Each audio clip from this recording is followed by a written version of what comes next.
Hello and welcome back to Up the Villa. Welcome to Transfer Hub, your home of Aston Villa's transfer news, rumours, links, noise, murmurings, incomings and outgoings. A lot of you are absolutely loving Transfer Hub, so thank you. If you do want to get on the journey with us, make sure you are subscribing to the channel. It's very important that you do that. It helps me out massively. So subscribe to the channel, smash the likes. You've been obliterating the like targets.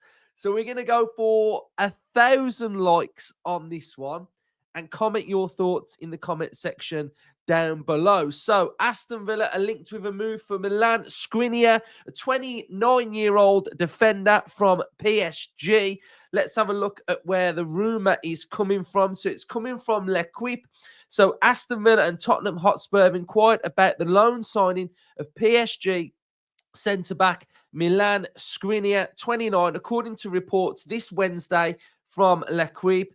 The outlet understands that Škriniar's advisor is currently in Paris to find the player a way out of the League of Champions. Škriniar has fallen down the pecking order in Luis Enrique's squad as the Spaniard mostly relied on Marquisio and Pacho and Beraldo as the squad option. So he's not really playing too much. He's not featuring a lot.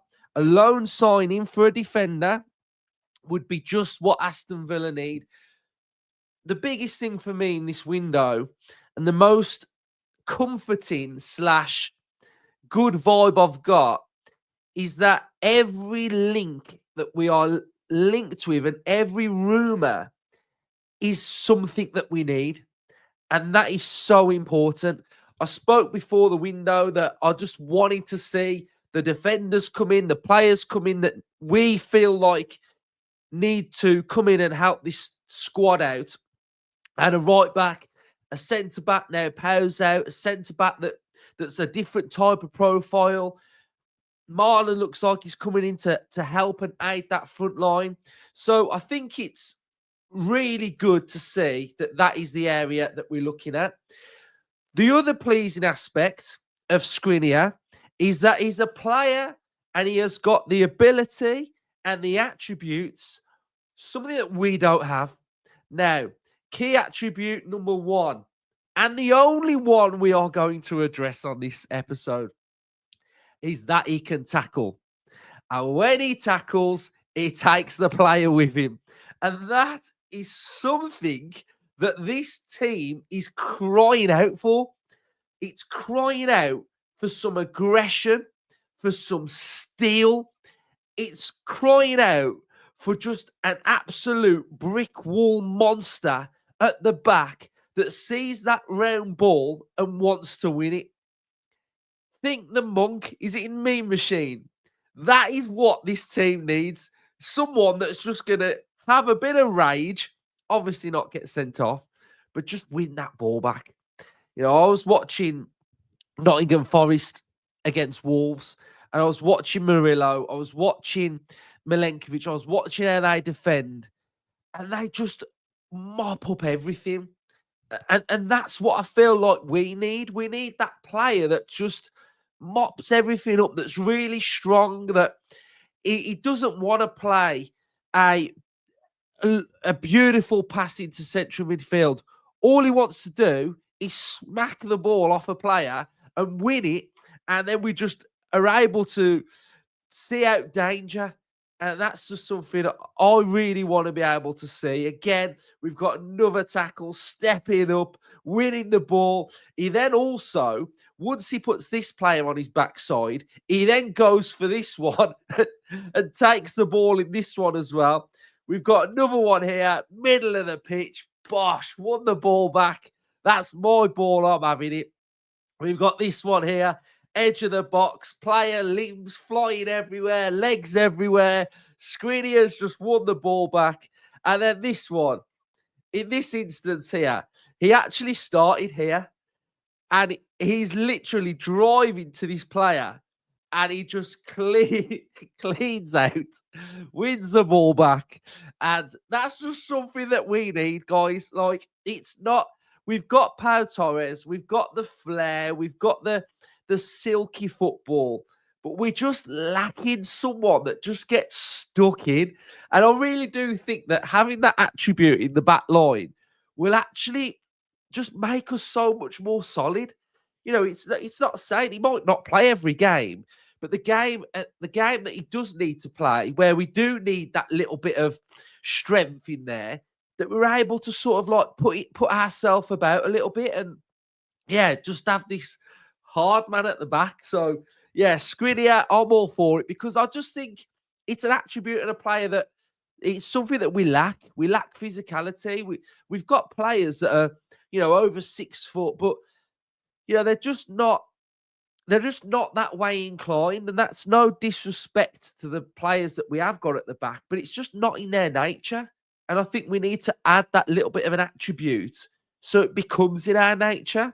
So yeah, it's just something that I've picked up on. It's something that I feel like we really need to look at. So he will be coming on loan. So I think that it's a good loan deal. I think we've got options within the squad to have that. So, we were speaking about we can register 3 new players for the Champions League. So if we're talking about a lone player, a right back, and an attacker, that's a pretty good window for Aston Villa. And then you can start, if we want to like dip in and sign some youngsters for the future, etc. We can do that.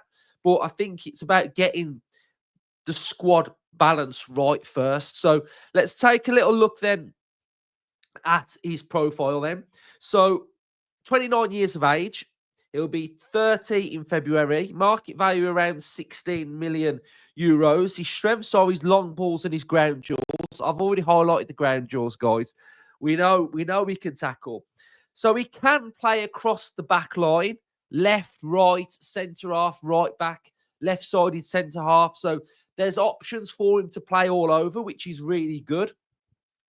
His SOFA score rating so far this season in the games that he has played is at 7.08, which is brilliant for my rating of what I like to see within these rumours. He's played 5 times, started 4. And then here we go down and we start to have a look at some of the attributes that we really want to see.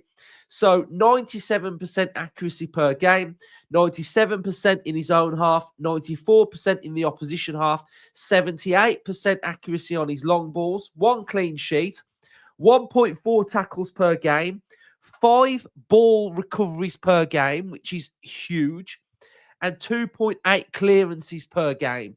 Now, there's a bit of a stat going round with Villa that our overall defending isn't that bad. We don't concede loads and loads of chances. The problem we've got is that the limited and small amount of chances that we have on our goal go in.